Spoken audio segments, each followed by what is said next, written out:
certification of amount due that was signed by Mrs. Mason and a proposed order.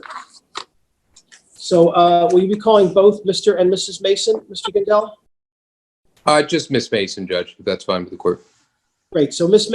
Mason, could you raise your right hand for me, please?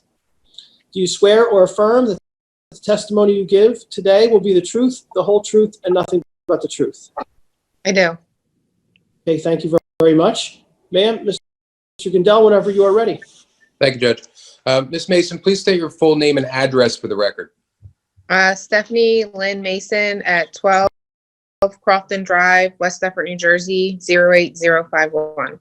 Okay, and it's my understanding that in or around December of 2018, yourself and your husband consulted with and retained factory outlet Crown molding, floor molding, flooring. That was everything. Okay. And of those items, which of those were to be installed by factory outlet remodel store versus yourselves? They were just going to install the granite. We decided to go against using them for the remodel. We were just going to get our materials, but they were installing the granite to the kitchen and to the fireplace in our initial meeting. Okay, and pursuant to that meeting, you had entered into what I guess we call as a contract, which was attached to your certification as Exhibit A. Is that fair? Yes. Titled the Factory Remodel Store. It has your name and address as well as the address of the company. There's a drawing on the front of that page. Fair? Yeah. Okay, and beneath that, it has a list of some materials that would be provided, and ultimately a total cost of $9,309.70. Do you see that? Yes. Okay. And essentially the items that you said were to be provided to you from the entity that is captured in that document. Is that fair? Yes. Okay. And it states that $1,000 or $8,000 payment was made. Is that? And yourself and your husband made that payment to Mr. Post directly? Yes. Okay. And expected it to be used against this contract, correct? Yes. Okay. And so and subsequent to the entry of that contract, were certain items from the agreement changed as far as scope and or quantity? Yes. Okay. And specifically, what items were changed from that agreement? So we removed a cabinet that he had designed to put over the window because it covered the window. There was 2 corner cabinets that had glass fronts that we took out. There was a smaller filler cabinet. It was a 12-inch length that we took out. And then we took out a 36 width wall cabinet and a 36 width base cabinet. We removed it from the project altogether. And we only replaced the 2 corner cabinets with 2 36 wall cabinets. Okay. So were they cheaper or more expensive than the corner cabinets that were originally budgeted? Cheaper, because the corner cabinets are more expensive in general. Plus, they had glass fronts, and we decided to go with a non-glass front, regular wall cabinet. Okay, and there were also, in addition to the cabinet reduction, were there any other materials that were reduced in scope as opposed to what was in the contract? Yeah. So when we took out the 36 base and wall, we decided we were going to remove a wall from our room. So that was taking granite off of there. And in our original offer, we were going to granite the hearth and the surround of the fireplace, and we decided against that as well. So we didn't get granite in either of those places. All right, and that was my understanding. That was a reduction from 85 square feet of granite to about 50 square feet of granite, correct? Correct. Okay, and also there were items in addition to the reduction in certain materials that were to be provided. It's my understanding there were certain items that were ordered that were never provided to you, correct? Yes, we never ordered the handles. We never got the backsplash, and we never got the molding either. Okay, and you prepared a spreadsheet in your certification that outlines all the value of the items that you did not receive, as well as the value of the reduction in items that you did not receive a credit for, correct? Yes. Okay, my understanding that in addition to those items, Mr. Post also agreed to give you a $100 credit in shipping because of a delay in delivery of the cabinets. Correct. Okay, and essentially in that portion of the claim, you've totaled your damages to be $2,671.52. Is that fair? Yes. Okay. And did you discuss these credits and/or refunds with Mr. Post? Yes, we had phone conversations, and then he was supposed to email me updates and never did. So I did send emails asking for the updates, and he said he would give them to me, but I never received them. Essentially, he acknowledged that money was due back to you, and then he more or less just disappeared. Is that fair? Yeah. Okay. And in addition to those items we just discussed, he also sold you, and strike that for 1 second, on the countertops. They did install the 50 square feet of countertops in your home, correct? Yes. Yes. Okay, and that was through the factory remodel outlet store, fair? Yes. Okay. And in addition, they sold you some flooring, correct? Vinyl plank flooring? Yes. Okay, Mr. Post, you told him what kind of flooring he wanted. He selected the exact flooring. He selected the underlayment. Is that fair? Yes. Okay, you didn't have any input into the underlayment. He basically said, this is your flooring. This is what you need for the bottom. Is that correct? Yeah. So he gave us options on flooring. We picked it, and he said, this is the underlayment you have to use. So we had no choice of underlayment, or he gave us all the material. Okay. And you had that flooring installed in your home, correct? Yes. Okay, and after installation, the flooring began. It's the the lock type, correct? Planks that lock together and sit on the floor. Yes. Okay, and after you installed them, the planks began to separate. The floor essentially started to fall apart. Is that fair? As soon as we didn't even finish installing, as soon as we started putting them together, the floor started to fall apart. And we called Kip. We only had a couple layers in. Our contractor had a couple layers in, and we called Kip and told him we think that there's an issue with the flooring. We think that there's something wrong with the flooring, and he told us no, we were installing it incorrectly, and told us how we could get around installing it, and told us to tape the floor up. Okay, while we so were installing. and you continued to install pursuant to Mr. Post's directions. That's correct? Yes. And condition, after the installation of the floor, the condition didn't get better, it actually worsened, correct? Yes. Okay, and then subsequent to that, there was some dispute as to whether or not it was installation issue or whether or not it was a manufacturing defect, correct? Correct. And in fact, the manufacturer had sent out a representative to inspect the floor, and that was attached to your certification as Exhibit B, correct? Yes. Okay, and that was from Mohawk was the manufacturer. They sent a representative out to your home? Yes. Okay, and they inspected the floor, and ultimately, it's your understanding, they concluded that it wasn't the insulation, it wasn't the manufacturing, it was the underlayment that was used in connection with the flooring was not the proper underlayment, and that's what caused the defect, or caused the floor to separate? Correct. Okay, and also you've obtained an estimate from Reliance Contracting and Renovating for the replacement of the flooring, correct? Yes. And essentially, the flooring can't be reused, and in addition, all the base trim has to come up and be put back in, and so on and so forth.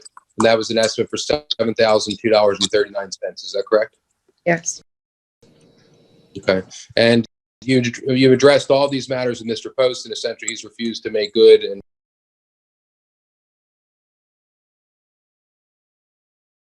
Okay. There's a signature. That's Kip's. That's his signature. Yes. And how do you know it's his signature? He signed it in front of us. That's how I know it's his signature. Okay.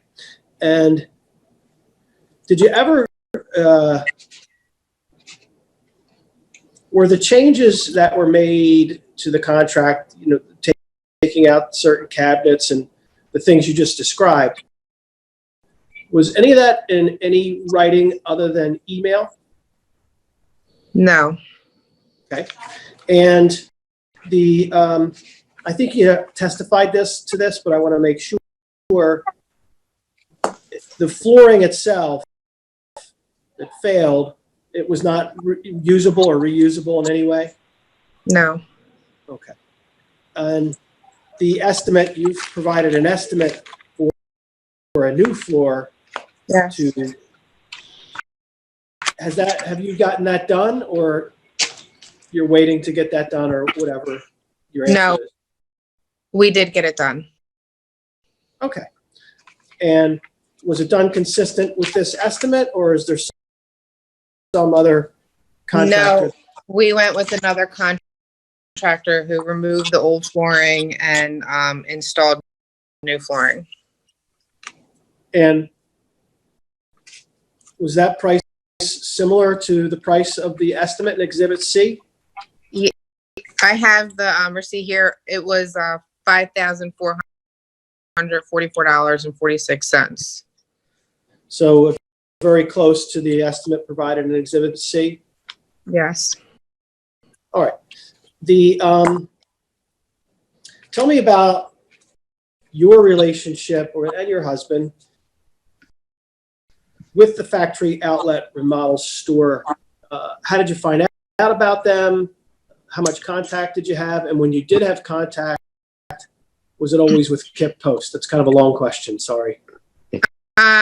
So he was referred to us by somebody I work with, used him for her material. They did a home, like a kitchen remodel. They got all their material from him. That's how I found him. So I called and he came to my house. He was very responsive. We picked out all of our material and he was very responsive with us. And then as issues arose, he started dodging my phone calls, not answering my emails. I had to make multiple phone calls to him.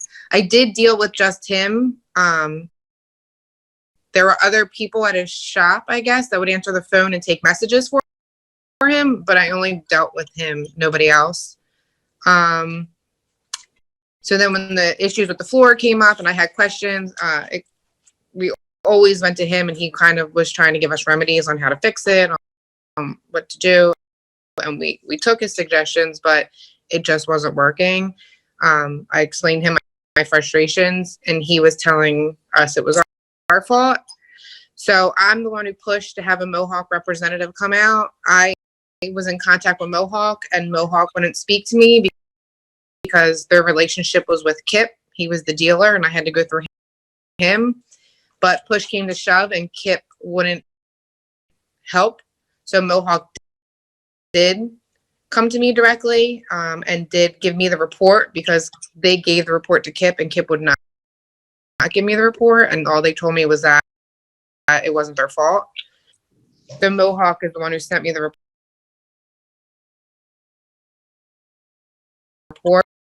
And that's how I figured out how this all came to base, I guess. Did someone from Mohawk actually come to your home?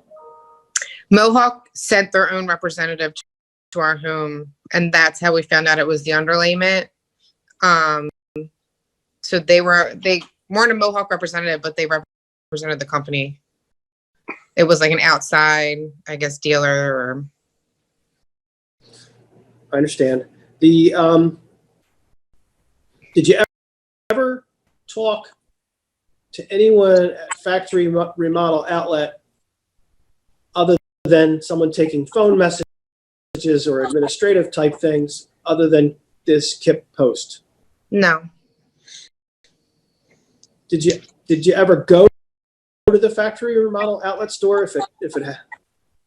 So they did have two, I guess, business like storefronts, and we did go to the one store to pick out our finishes, like the granite we wanted, the flooring we wanted, and then we also went to the granite yard to pick out the slab that we wanted. But he came here, we did the design here, he did the like the whole, I guess the sale was here, like that's where we signed the contract, was here. And the emails you described when you modified the contract, those were always with Kip Post? Yes. It was his email address. I think it's on, it might not be on his email address was Kip, KIP at TEEFORS.com. So that's how I was in contact with him, email wise anyway. And I think at one point I had his cell phone number as well, because we were constantly. Did you ever have any dealings whatsoever with the aunt? No. Ever talk to the aunt or email the aunt? I never emailed her. I think she might have answered one of the phone message, like I took a message, but I never had any dealings with the aunt in regards to the project. All right, thank you, Mrs. Mason. Mr. Gandel, I asked quite a few questions. Certainly open it up to you to see if you have any additional questions at all. No, it's submit, Judge. Thank you. All right. Any final argument you'd like to make before the court? Judge, just that I do believe that it was a home. The transaction between the parties does constitute a home improvement contract in the state of New Jersey. I've been unable to find any registration for the factory remodel outlet store and/or Mr. Post in the state of New Jersey to perform home improvements. Putting aside the Home Improvement Contractors Act and the deficiencies in the writings and so on and so forth under the Act, certainly just the conduct of Mr. Post in this transaction constitutes a violation of the Consumer Fraud Act, in that he essentially acknowledged that he owed money back to the Masons, refused to give it to them, and then essentially when the floor fell apart because of his issue and his screw up, he refused to make good on it, refused to reimburse them, refused to take any action whatsoever, and essentially went dark on them. So certainly, Judge, I think that the damages that were put on the record by my client should be subject to trebling under the Consumer Fraud Act, as well as attorney's fees pursuant to the Act.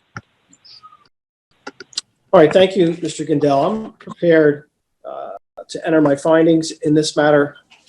It is a proof hearing, and these are my findings. This is my ruling. I'm satisfied that the evidence in this matter demonstrably establishes that the factory outlet remodel store and Kip Post committed the following violations of the Consumer Fraud Act.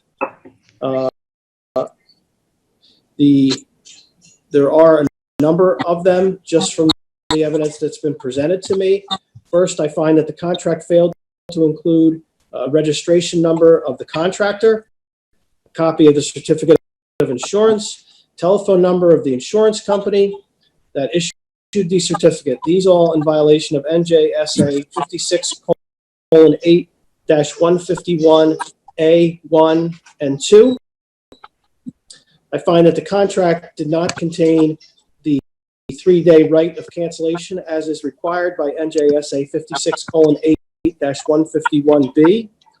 I find that the contract does not mention the required insurance having to have a minimum of $500,000 in coverage as required by NJSA 56:8-141. The contract does not contain a work start or work end date as required by NJAC, which is the implementing regulations of the Consumer Fraud Act, NJAC 13:45A-16.2A12.4. I find that there were changes to the contract that were not in writing and signed off on by all of the parties, which is in violation of NJAC 13:45A-16.2A12.2. Those are the violations that I find that the factory remodel outlet store and Kip Post, the violations of the Consumer Fraud Act, and I find that each of these deficiencies constitute violations of the Consumer Fraud Act. It's important to note that under the Consumer Fraud Act and the legislation, it is the home improvement contractor that bears the burden of proving compliance with each of these regulations. So consequently, I do find that the defendants have violated the Consumer Fraud Act in these respects. In addition to the Consumer Fraud Act violations based on these contractual deficiencies, the factory remodel outlet store and Kip Post have violated the Consumer Fraud Act by failing to comply with insurance notification provisions in NJSA 56:8-151. And the factory remodel outlet store also violated NJAC 13:45A-16.2A, 7, 2, and 3 by failing to timely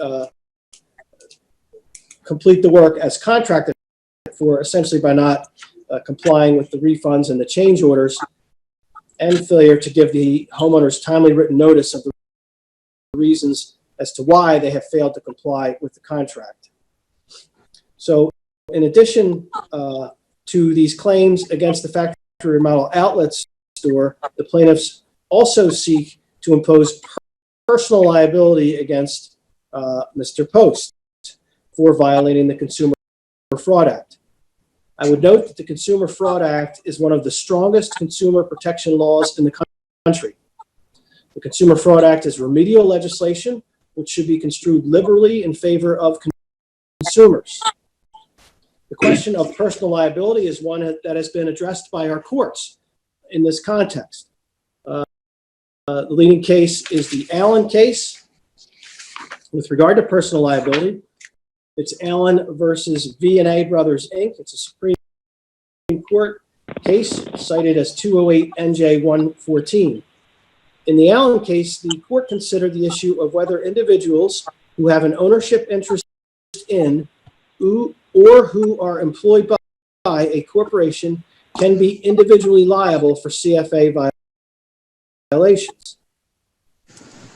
Allen was a unanimous decision by the court, and in it, the court held that employees and officers of a corporation may be individually liable under the Consumer Fraud Act for acts they undertake through the corporate entity, as explained by the court in Allen.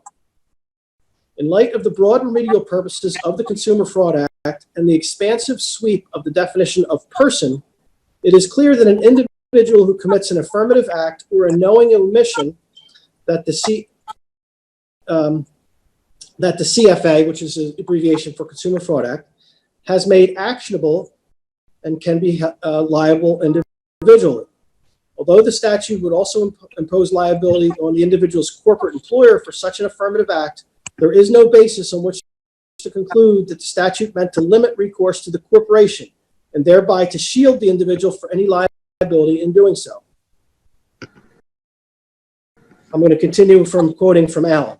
On the contrary, we've held that corporate officers and employees could be individually liable pursuant to the Consumer Fraud Act for their affirmative acts of misrepresentation to a consumer. Our appellate division and our trial courts have likewise recognized that individuals may be independently liable for violations of the CFA, notwithstanding the fact that they were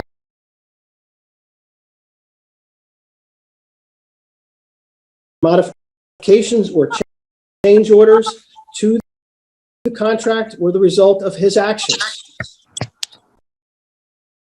The testimony of Mrs. Mason, which I find to be credible, is that she only dealt, and they only dealt with Kip Post, whether it be in person, emails, or even appearing at the store.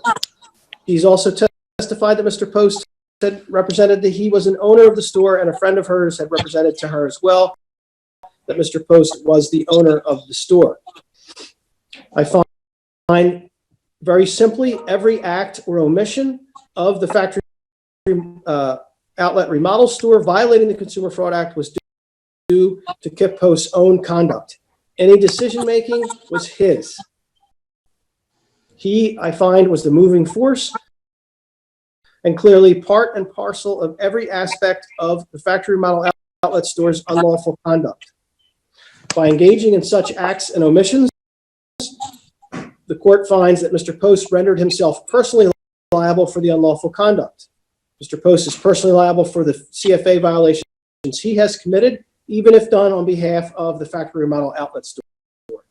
Accordingly, any judgment will be entered against him individually, as well as against factory model outlet store for his and their unlawful practices under the Consumer Fraud Act, for which they will be held jointly and several will be liable. So with finding the violations of the Consumer Fraud Act, the court next turns to the issue of damages. Plaintiffs are seeking damages caused by the defendant's breach of contract and violations of the Consumer Fraud Act. The plaintiffs bear the burden of proving their damages by a preponderance of the evidence. In order to meet their burden of proof, plaintiff must demonstrate a causal nexus between the alleged breach of contract and consumer fraud and the claimed harm. Plaintiffs cannot recover damages that are speculative or based on mere conjecture. The cardinal principle in relation to damages to be compensated for on a breach of contract case are that the plaintiff must establish the quantum of their loss by evidence from which the fact finder will be able to estimate the extent of the injury and will exclude all such elements of injury as are incapable of being ascertained by the usual rules of evidence to a reasonable degree of certainty. So this fundamental requirement applies with even greater force with regard to proving damages arising out of fraud under the Consumer Fraud Act. New Jersey recognizes benefit of the bargain damages in fraud cases. However, the requirement of establishing the amount claimed with sufficient certainty is essential. Additionally, to demonstrate a loss, a victim must simply supply an estimate of damages, calculated within a reasonable degree of certainty. The victim is not required to spend the money for the repairs before becoming entitled to press the claim. So, considering everything I've just placed on the record, the court does find that the plaintiffs have met their burden of proof to establish the damages they suffered within a reasonable degree of certainty. Plaintiffs have also met their burden of proving that the contract and its consequential damages were proximately caused by the factory outlet remodel store's breach of contract. The factory outlet remodel store was contractually obligated to supply the proper materials for the kitchen remodel, including the flooring materials. The factory remodel outlet store failed and refused to do so, forcing plaintiffs to retain and pay for other contractors to perform that work. The court finds that the factory remodel outlet store fraudulently entered into the contract, knowing that it did not intend to perform those contractual duties. Their refusal to perform those duties and not provide the proper materials, I find to be an unconscionable business practice and in violation of the Consumer Fraud Act. And I find it proximately caused plaintiffs to suffer ascertainable loss in the amounts that they expended. So the court does find that the plaintiffs are entitled to recover treble damages for any of their ascertainable losses. With regard to that, and what the exact amounts are, the court finds that there were materials not delivered, there were a reduction in materials for which the plaintiffs were never given the proper refund or credit for, and that those amounts the court finds totals $2,671.52. The court further finds that based upon the unconscionable business practice and installing the improper floor underlayment and then never correcting that problem when they were notified of the deficiency, this underlayment causing the floor to fail, the court finds that plaintiff has proven with sufficient certainty the cost of removing the defective flooring and installing the appropriate flooring similar to what they had contracted for to be in the amount of $7,002.39. When those two numbers are added together, it is $9,673.91. And as I've indicated, that amount is entitled to be trebled pursuant to the Consumer Fraud Act. The trebling amount is $29,021.73. So therefore, after consideration of all the evidence, the factory remodel outlet store and KIP Post are jointly and severally liable to plaintiffs for damages totaling $29,021.73 for violation of the Consumer Fraud Act. Finally, as prevailing plaintiffs on their claims under the Consumer Fraud Act, plaintiffs are also entitled to recover reasonable attorney's fees, filing fees, and reasonable costs of suit from defendants. The factory remodel outlet store and KIP post pursuant to NJSA 56:8-19 is the basis for this entitlement. The law even says a plaintiff with a bona fide claim of ascertainable loss that raises a genuine issue of material fact requiring resolution by the fact finder would be entitled to receive an award of attorney's fees, even if the plaintiff ultimately loses on their damaged claim, but does prove an unlawful practice under the Act. The court has already found that the plaintiffs have proven an ascertainable loss. I only mention that to further show support that the Consumer Fraud Act is a very strong piece of remedial legislation construed liberally in favor of consumers. The court further finds that the certification of services of attorneys' services submitted by Mr. Gindel, the court finds those services to be reasonable and appropriate under all the circumstances. I find that the hourly rate submitted by Mr. Gindel is appropriate and consistent with practicing attorneys in our area that handle these types of matters. The court finds that the costs of suit certified to by Mr. Gindel are also reasonable and appropriate. Therefore, the court will order as part of the judgment the amount of $3,579.73 for those attorney's fees, filing fees, and reasonable costs of suit. That will be the order of the court today. Mr. Gindel, I am happy to answer any questions or offer any clarifications you might have. Sir? No question, Judge. Thank you. All right, that'll be the order of the court.